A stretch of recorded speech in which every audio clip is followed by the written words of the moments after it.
हरि ओम हरि ओम हरि ओम। नारायण नारायण नारायण नारायण नारायण। मनुष्य में समता है, पर उस समता का अनुभव नहीं होता। वो समता अनुभव में नहीं आती। अगर समता अनुभव में आ जाए तो समता में स्थित स्वतः है। जैसे कुछ हमारे पास धन है, कुछ संपत्ति है, कुछ घर मकान है, कुछ थोड़े बहुत अपने जन हैं, उनमें हमारी विषमता है, बाकी सब में हमारी समता है। कैसी समता है? दुनिया में कितने ही लोग मर जाएं, दुनिया के कितने ही मकान धराशायी हो जाएं, हमारे पर कोई फर्क नहीं पड़ता। पर हमारा मकान गिर जाए तो हमारे पर फर्क पड़ता है। दुनिया के कितने ही लोग मर जाएं तो हमारे पे फर्क नहीं पड़ता है, पर हमारे घर का कोई व्यक्ति मर जाता है तो बड़ा फर्क पड़ता है। तो क्या है कि समता बहुत है, विषमता थोड़ी है। कुछ अपने लोग हैं, उनमें ही विषमता है। क्या विषमता है? ये हमारे हैं और ये हमारे नहीं हैं। तो जिनमें मेरापना है, ये मेरापना जो है ये ही मैल है, ये मन पर चढ़ा हुआ मैल है। मेरापन, जिस चीज में मेरापना है उस मेरापना को लेकर के ही मैंपना है। शरीर के साथ मैं मेरा, शरीर मैं और शरीर मेरा। अगर शरीर मैं है तो फिर मेरा नहीं हो सकता शरीर, और अगर शरीर मैं है तो फिर शरीर मेरा नहीं हो सकता, और अगर शरीर मेरा है तो फिर मैं नहीं हो सकता। ये दोनों बातें जो हैं ये अज्ञान में है कि शरीर मैं हूँ और शरीर मेरा है। अगर शरीर मैं हूँ तो फिर शरीर मेरा कैसे हुआ?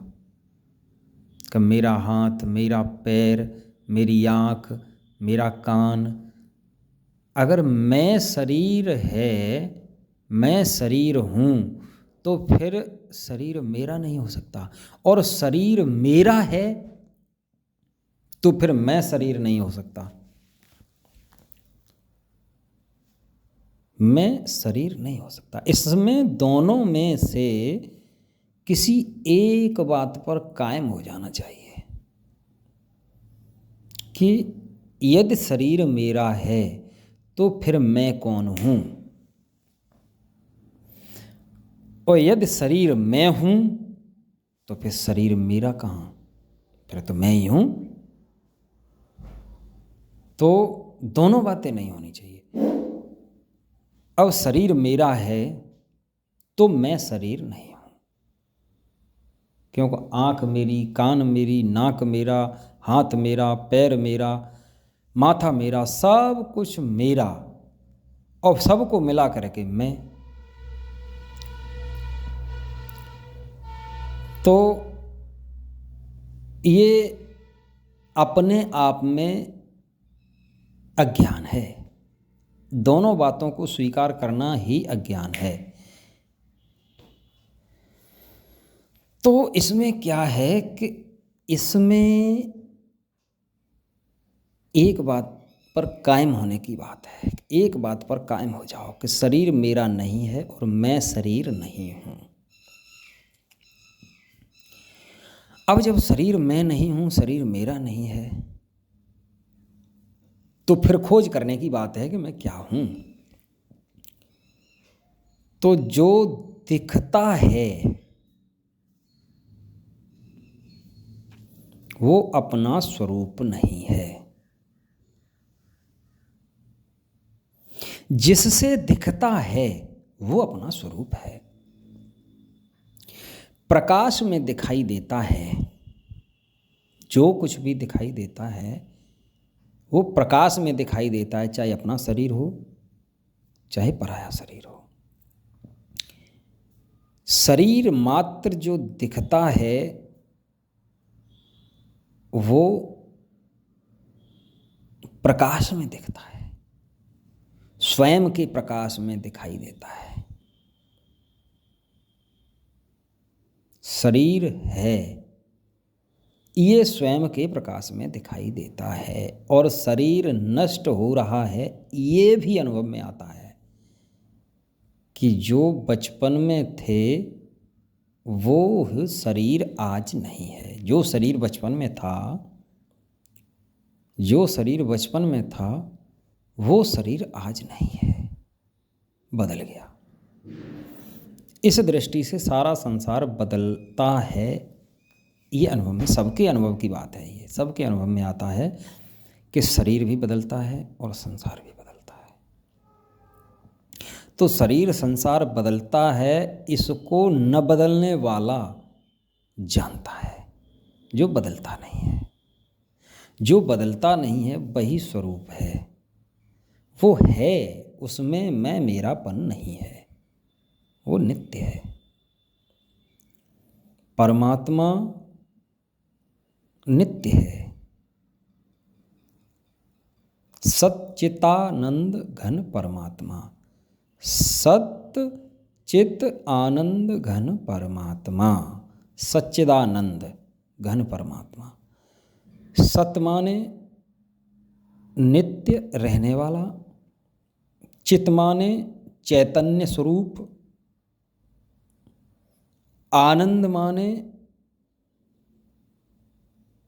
सुख स्वरूप, आनंद स्वरूप, जिसे बाहर के आनंद की आवश्यकता नहीं है, वो अपने आप में आनंद स्वरूप है। बाहर के आनंद की उसको जरूरत नहीं है, वो स्वयं ही सुख स्वरूप है, आनंद स्वरूप है। और घन का मतलब है ठोस, जिसमें हलचल नहीं होती। जिसमें हलचल होती है वो है प्रकृति।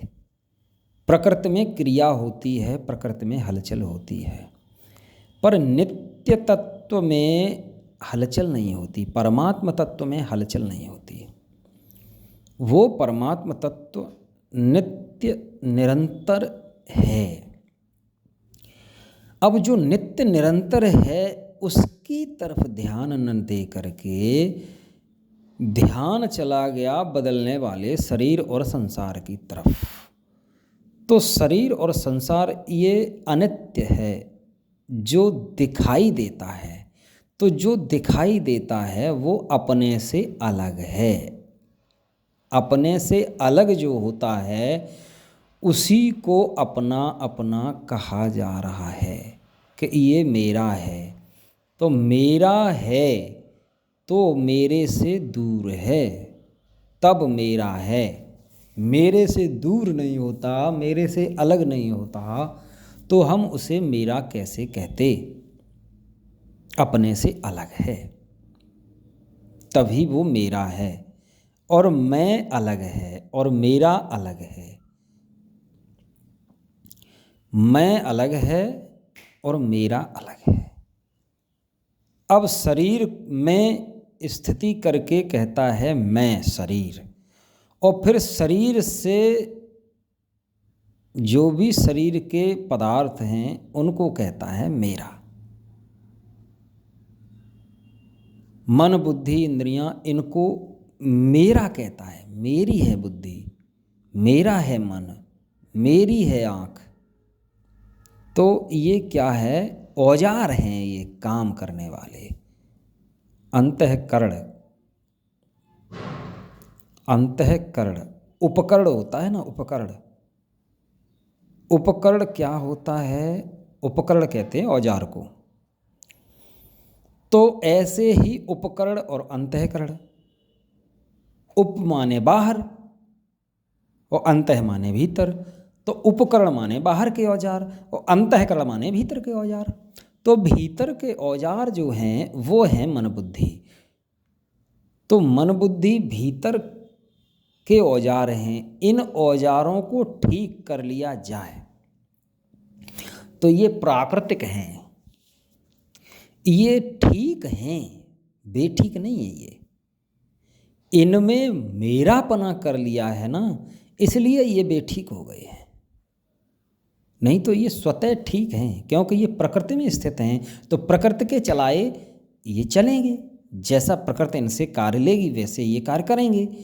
पर इनमें क्या है कि मैल आ गया, मेरापना आ गया।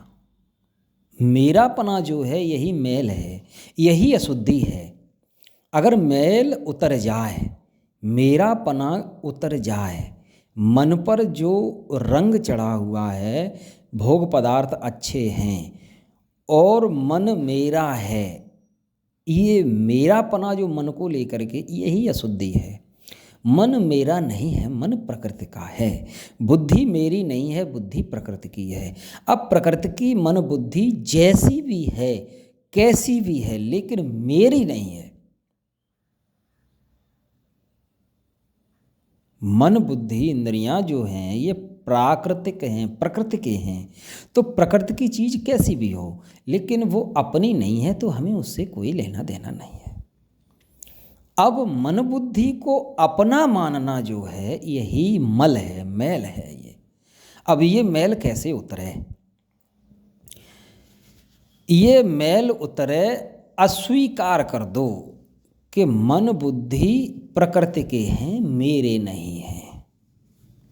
अगर मेरे मन बुद्धि हैं तो इन पर मेरा अधिकार होना चाहिए, मन बुद्धि पर मेरा अधिकार होना चाहिए। स्मरण शक्ति जो है, जब जो हम याद करें वो याद आना चाहिए।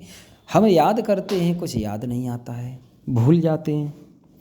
मन को जैसा चलाओ वैसा चलता नहीं है, जैसा करना चाहो वैसा होता नहीं है।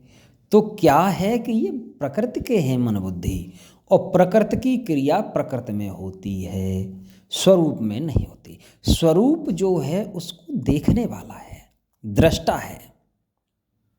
मन बुद्धि शरीर को देखने वाला प्रकृति का दृष्टा जो है वो साक्षी स्वरूप है। प्रकृति जो भी कुछ करती है वो परमात्मा की अध्यक्षता में करती है। अध्यक्षता का मतलब होता है मौजूदगी में करती है। परमात्मा की मौजूदगी में प्रकृति जो कुछ करती है वो परमात्मा की मौजूदगी में करती है। परमात्मा उसका साक्षी है, अध्यक्ष, साक्षी, जानने वाला।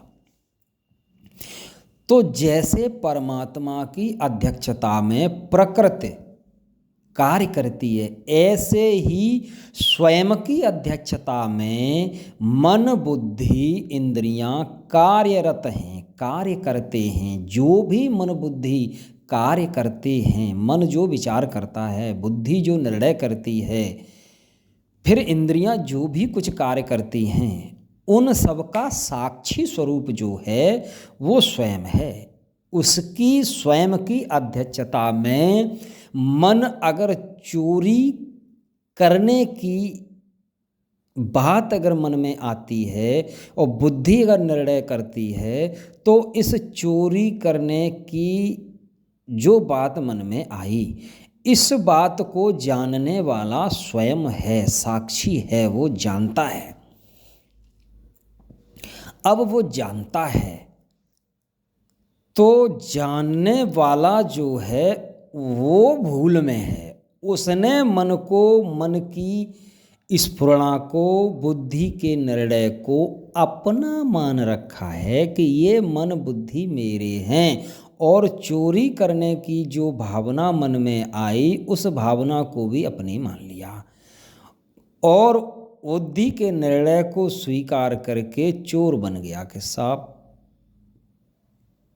चोरी की भावना, चोरी की क्रिया जो कुछ भी हुई वो सब प्रकृति में हुई, और साक्षी जो उसका था, जो जानने वाला था, जिसकी अध्यक्षता में इतनी बात हुई कि चोरी की जाए, तो वो अध्यक्षता जिसकी में हुई वो उसको रोकने वाला बने या न रोकने वाला बने।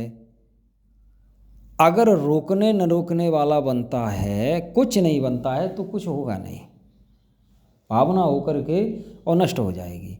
चोरी की भावना हुई होकर के नष्ट हो जाएगी, क्रिया नहीं होगी, उस पर कार्य नहीं होगा। कार्य जब भी होता है, कर्म जब भी होता है, तब स्वयं की स्वीकृति होती है। स्वयं उस भाव को स्वीकार करके, बुद्धि के निर्णय को स्वीकार करके तब कर्ता बनता है। बिना कर्ता के क्रिया हो नहीं सकती। नहीं, बिना कर्ता के कार्य नहीं हो सकता। क्रिया तो हो सकती है, कार्य नहीं हो सकता। कार्य कर्म जब भी होगा तब कर्ता होगा, और कर्ता अगर नहीं है तो क्रिया होगी। क्रिया के होने में दोष नहीं है, कर्म के होने में दोष है। कर्म को करने वाला कर्ता होता है। वो कर्म का कर्ता साक्षी स्वरूप परमात्मा का अंश जो है वो स्वीकृति लेता है। जिस किसी निर्णय की स्वीकृति लेता है, जिस किसी भाव को स्वीकार करता है, जिस किसी क्रिया को स्वीकार करता है, जिस किसी निर्णय को स्वीकार करता है, जब तक उसकी स्वीकृति नहीं होगी तब तक कर्म नहीं बनेगा, चाहे क्रिया हो जाए। भगवान ने भी नारद के श्राप को स्वीकार किया। जब नारद जी का विवाह नहीं होने दिया भगवान नारायण ने, तब नारद जी ने श्राप दिया कि तुमने मेरा विवाह नहीं होने दिया, मैं स्त्री वियोग में विकल होकर के पीड़ा सहन कर रहा हूँ, ऐसे ही स्त्री वियोग में विकल होकर के, व्याकुल होकर के तड़फोगे, और जिस को तुमने बंदर का चेहरा दिया है, यही बंदर तुम्हारी सहायता करेगा। तो नारद जी श्राप देते हैं और भगवान अपने भक्त का श्राप स्वीकार करते हैं। तो जब तक चैतन्य स्वरूप जो है वो स्वीकार नहीं करेगा, तब तक कर्म नहीं बनेगा, क्रिया हो जाएगी। तो स्वीकार करता है चेतन, बुद्धि के निर्णय को स्वीकार करता है, प्रकृति में होने वाले भाव को स्वीकार करता है। भाव अभाव जो होता है, अभाव कब होता है? वैसे तो स्वयं जो है वो भाव स्वरूप है, स्वयं का अभाव नहीं है, पर अभाव हो जाता है। अभाव का जो भाव होता है, कमी जो होती है, उस अभाव को स्वीकार कर लिया। जो भाव स्वरूप है स्वयं, स्वयं का अभाव नहीं है, वो भाव स्वरूप है, लेकिन भाव में अभाव हो गया। तो अभाव कब हुआ? जब शरीर के साथ एकता बढ़ी। शरीर क्या है? एक सीमित है, और परमात्म तत्व जो है, जो स्वयं है, भावस्वरूप जो स्वयं है, वो असीम है। पर असीम अगर ससीम अपने को जानने लगे कि मैं तो इतना ही हूँ, फिर स्थिति शरीर में हो जाती है, क्योंकि शरीर सीमित है और जो परमात्म तत्व स्वयं जो है वो असीम है। अब असीम ससीम में आ गया। ससीम में क्या आ गया कि मनुष्य शरीर जो है ये सीमित है।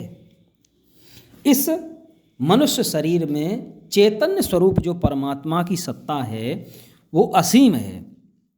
अब वो असीम अगर अपने स्वरूप को देखे तो शरीर को नहीं देखेगा। अच्छा, अपने स्वरूप को छोड़ता है जब, तब शरीर को ससीम देख करके और शरीर में स्थिति कर लेता है, मैं तो यही हूँ।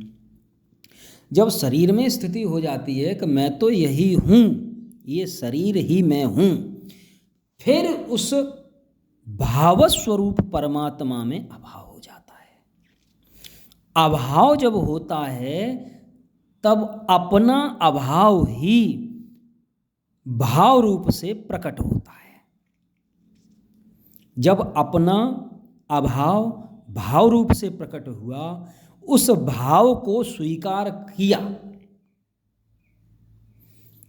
तो भाव को स्वीकार किया, फिर भाव से होने वाला निर्णय बुद्धि ने जो दिया उस निर्णय को स्वीकार किया, और जहाँ स्वीकृति हुई वहाँ कर्ता बन गया।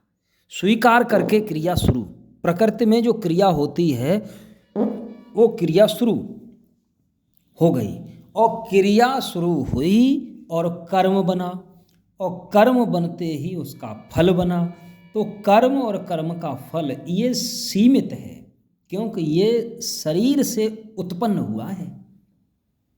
जो असीम था वो अपने स्वरूप को छोड़ा, और ससीम जो सीमित शरीर है उस सीमित शरीर की तरफ ध्यान गया कि ओ मैं तो ये हूँ शरीर। अब था तो भाव स्वरूप, लेकिन शरीर की सीमा में आते ही भाव स्वरूप जो था स्वयं उसका अभाव हो गया, स्वरूप में ही अभाव हो गया। अब अभाव हो गया, कमी हो गई, तो उस कमी की पूर्ति करने में लग गया। तो उस अभाव की पूर्ति भाव में ही है, पर भ्रम पैदा हो गया। अरे मैं तो ये सीमा में मैं तो ये ही हूँ, मैं शरीर हूँ।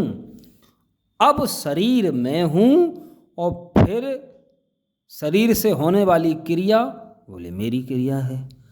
फिर माया उत्पन्न हो गई, और कोई माया नहीं है। माया जो पैदा होती है वो स्वरूप जो परमात्मा का है, परमात्मा स्वरूप जो है वो उसी में से माया पैदा हो जाती है। बस केवल सावधानी हटी और दुर्घटना घटी।